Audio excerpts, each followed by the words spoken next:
Right now, within a short walk of where you sit, there are plants people once trusted with their health. Real healing plants. And almost nobody around you knows they are there. Here is the part that should bother you a little. None of this knowledge was lost in some mysterious way. It was simply replaced. Companies found ways to bottle pieces of these plants, stamp a price on them, and sell them back to us. So let me walk you through the ones worth knowing. Take your time with each one, because every plant here is a small key that keeps paying you back for the rest of your life. Self-heal. Let me start with the plant whose name should stop you in your tracks. It is called self-heal, and it is one of the most overlooked plants in the entire world. You have almost certainly stepped on it. It grows low to the ground in lawns, parks, and grassy edges, with small purple flowers shaped like a tiny club. Most people mow right over it without a second thought. But here is the thing.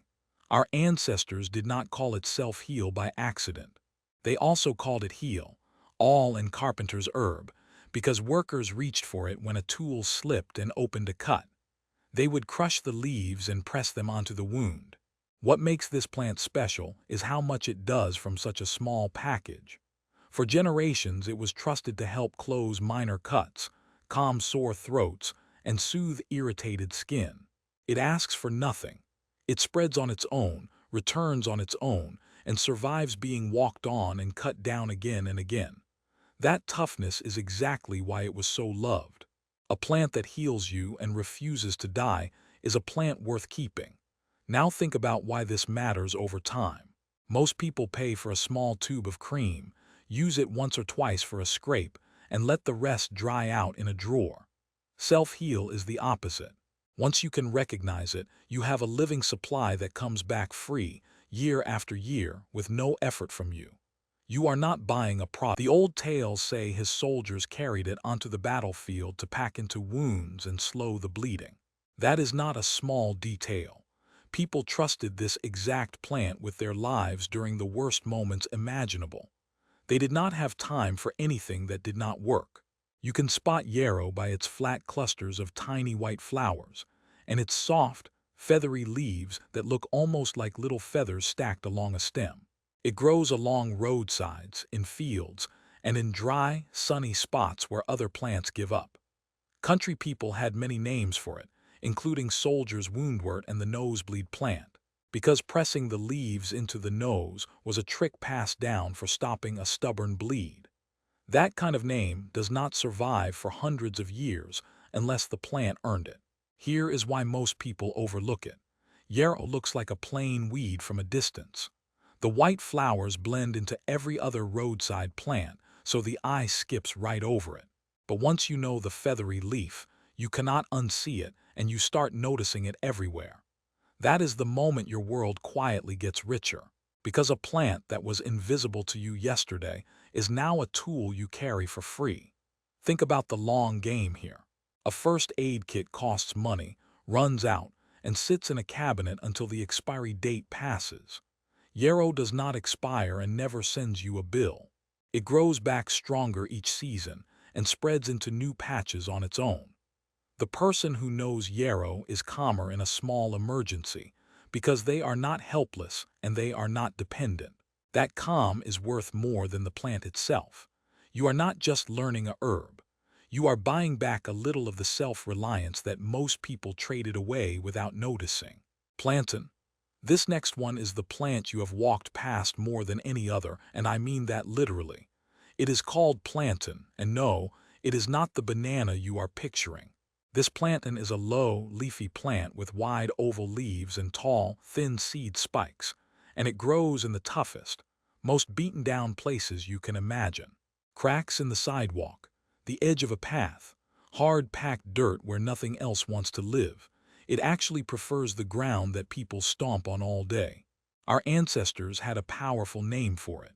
In some places, it was called the footprint plant, because it followed people wherever they walked and settled in the soil they pressed down. They valued it as a drawing herb. When someone got a splinter, a bee sting, or an insect bite, they would chew a leaf into a paste and lay it right on the spot to help pull out what was stuck and calm the sting. A child crying from a sting could be settled with a plant pulled from under their own feet. The reason this one is forgotten is almost funny. It is too common. We are wired to value rare things and ignore the things that surround us. Plantain is everywhere, so the mind files it as a worthless weed and moves on. But common is exactly what makes it powerful. You will never struggle to find it, never run out, and never have to drive anywhere to get it. The most reliable medicine is the one growing in the cracks of your own driveway. Picture the payoff stretched across years. How many times will you, your kids, or your friends get a small sting or scrape in a lifetime? Now imagine that every single one of those moments has a free, instant answer growing within arm's reach. You stop reaching for the cabinet. You stop spending on single-use products for problems the ground already solved. The savings are tiny each time, but they stack up endlessly, and the confidence you gain is something you keep for good. That is what it looks like to outsmart a system that wants you buying a product for a problem nature handed you for free.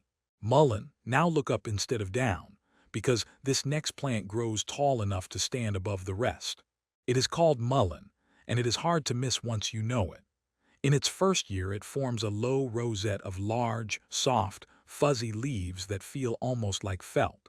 In its second year, it shoots up a tall spike covered in small yellow flowers, sometimes taller than a person. It grows in waste ground, gravel, hillsides, and the rough edges of fields that nobody tends. For a very long time, mullein was the lung plant. Country people trusted the leaves to ease a heavy chest and a stubborn cough, often by breathing in the steam from the leaves in hot water. The soft flowers were soaked in oil to make a gentle remedy that people dropped into an aching ear.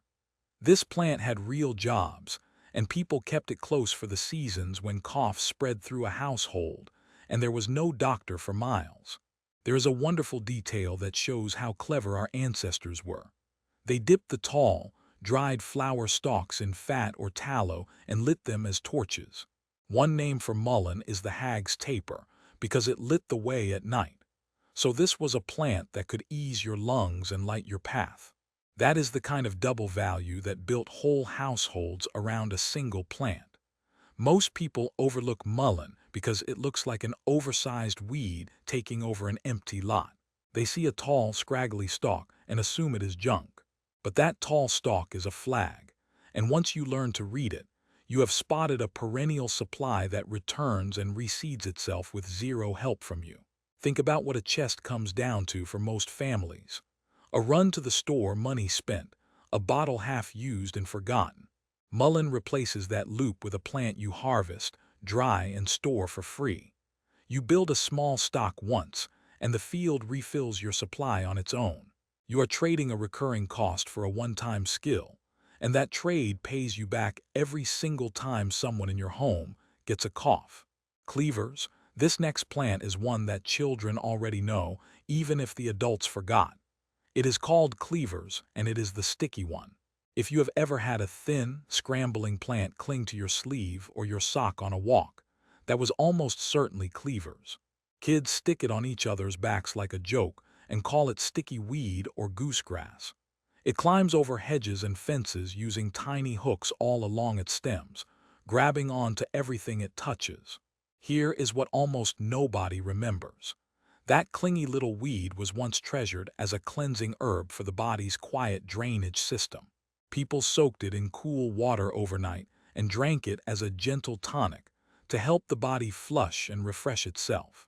It was a plant for feeling lighter and clearer, the kind of thing people reached for when they felt sluggish and run down.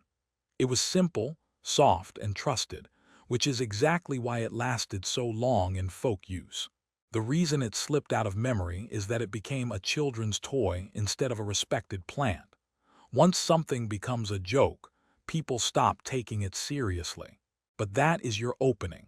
While everyone else laughs it off as a nuisance that sticks to their clothes, you can see it for what it is. A free, abundant plant that grows back fast and spreads everywhere it can reach. You will never have to search hard for it. Think about the compounding value of a plant like this. The habits that help your body the most are not the dramatic ones. They are the small, repeatable ones you can actually keep up because they cost nothing.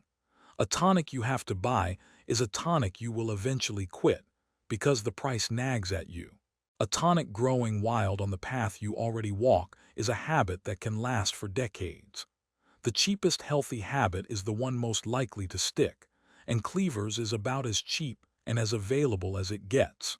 That is how a humble weed quietly beats an expensive supplement over a lifetime. Meadowsweet. Now I want to show you a plant that holds a secret hiding inside one of the most famous medicines on earth. It is called meadowsweet, and it grows in damp ground, near streams, in wet meadows, and along the edges of ditches. It has frothy clusters of creamy white flowers and a sweet, almond-like smell that drifts across the air on a warm evening. People used to spread it across the floors of their homes just to enjoy that scent. Here is the part that should make you sit up. The common pain and fever remedy that millions of people swallow today traces its roots back to plants like this one. The natural compounds inside meadowsweet are the same family that inspired one of the best-known tablets in the world. In fact, the old plant name is woven right into the name of that famous medicine. So while everyone assumes pain relief comes from a factory, the original answer was growing quietly beside the water the whole time. Our ancestors did not need the chemistry to know it worked. They reached for meadowsweet for aches, fevers, and an upset stomach, and they passed that trust down through generations. It was a comfort plant, the kind you kept near because you knew it would help on a rough day. That long track record is worth more than any flashy claim, because it was tested by real people across real lifetimes. People overlook it today because it looks like just another patch of white flowers in a wet field. But once you know the story, you understand something powerful. The expensive products on the shelf are often just refined versions of plants that grow for free. When you learn the original source, you stop being impressed by the packaging. You start seeing the plant behind the price tag. And that shift changes how you spend money for the rest of your life, because you can no longer be fooled into thinking the bottle invented the cure. The field had it first, and the field is still giving it away. Mugwort. This next plant was once considered so important that travelers tucked it into their shoes before a long journey. It is called mugwort, and it grows tall along roadsides, fences, and the rough edges of paths. It has dark green leaves that are silvery white underneath, and when you brush past it, it gives off a sharp, bitter, slightly sweet smell. Most people walk by without ever knowing the long history packed into that ordinary-looking weed. Mugwort had two main jobs in the old days, and both are things people still struggle with now. First, it was a bitter herb for digestion. People reached for it to wake up a sluggish stomach before or after a heavy meal, because bitter plants help the body get ready to break down food. Second, it was the dream plant.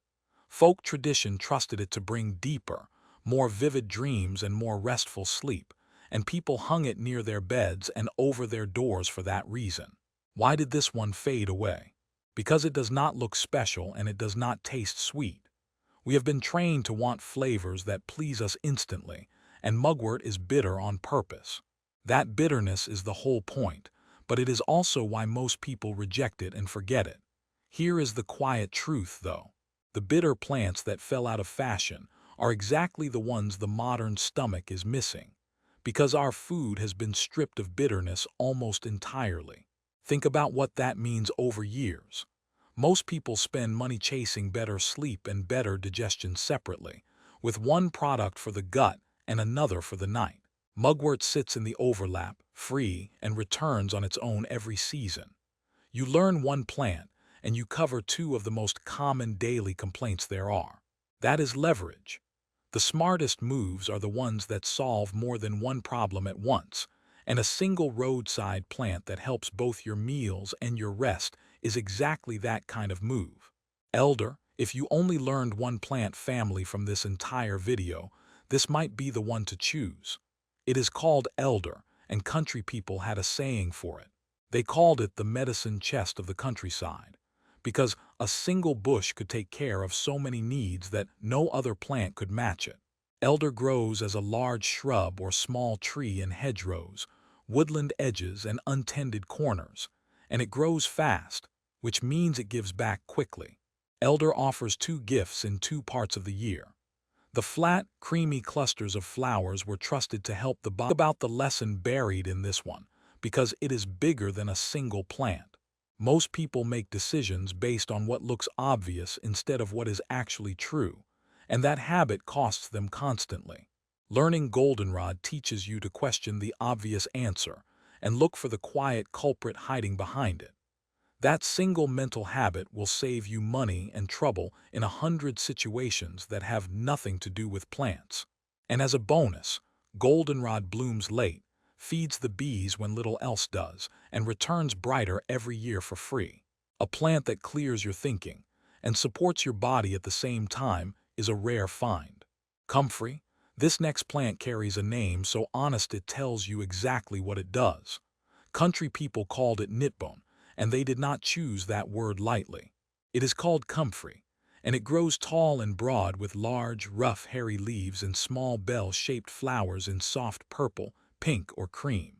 You will find it in damp ground, along ditches, near old gardens, and in the forgotten corners of fields where someone planted it long ago and then moved on.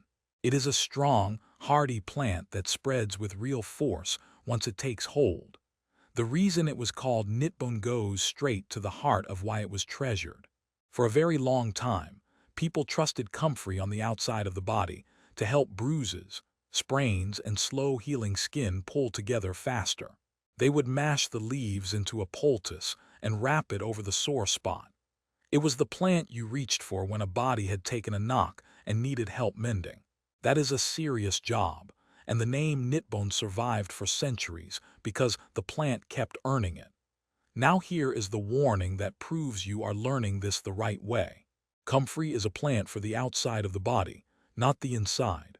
Modern understanding is clear that it should not be eaten or taken as a regular drink, because used that way it can harm the liver over time.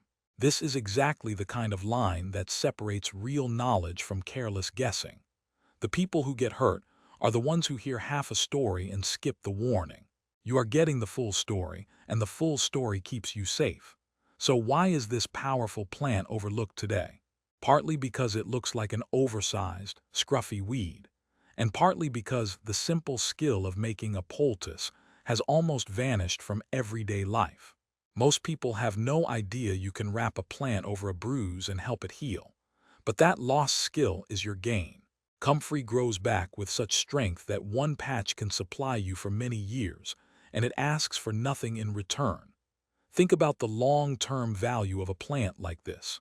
Bumps, bruises, and strains are part of every active life, and they never stop coming. A plant that returns reliably and supports the body's mending, used correctly and from the outside, is the kind of quiet helper that pays you back across decades.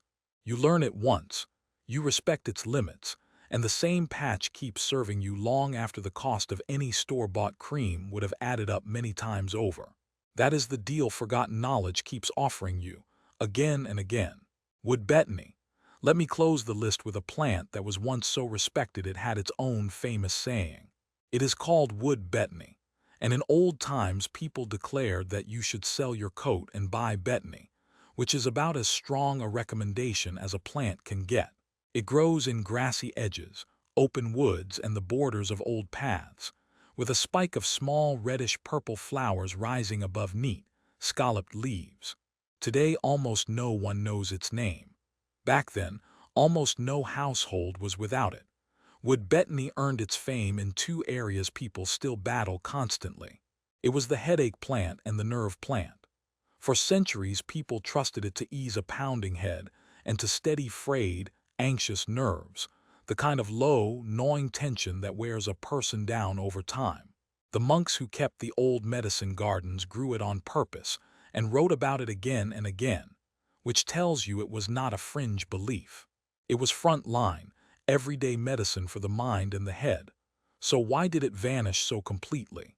Honestly, it is one of the great mysteries of forgotten herbs. A plant this trusted should still be a household name, and yet most people have never heard it spoken once. That very mystery is the opportunity.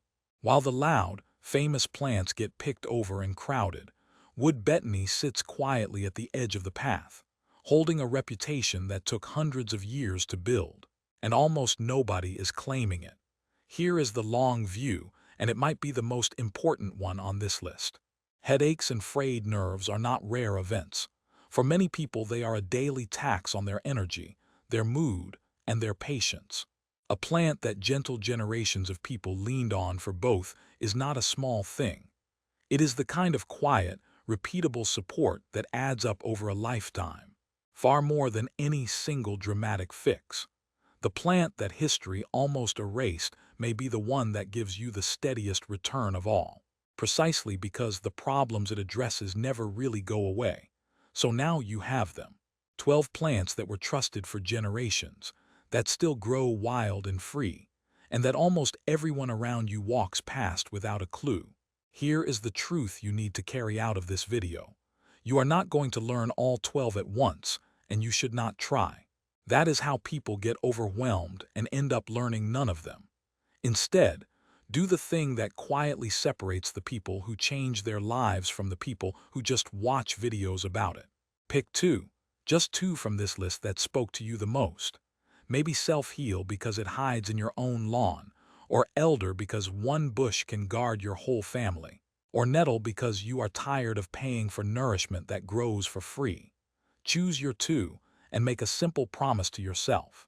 The next time you are outside, you will find them. You will learn to identify them with certainty, because correct identification is the one rule you never break, and you will let them become real to you instead of just words on a screen. That is the whole secret. Not memorizing a list, but truly knowing a couple of plants so well that they become tools you carry for the rest of your life.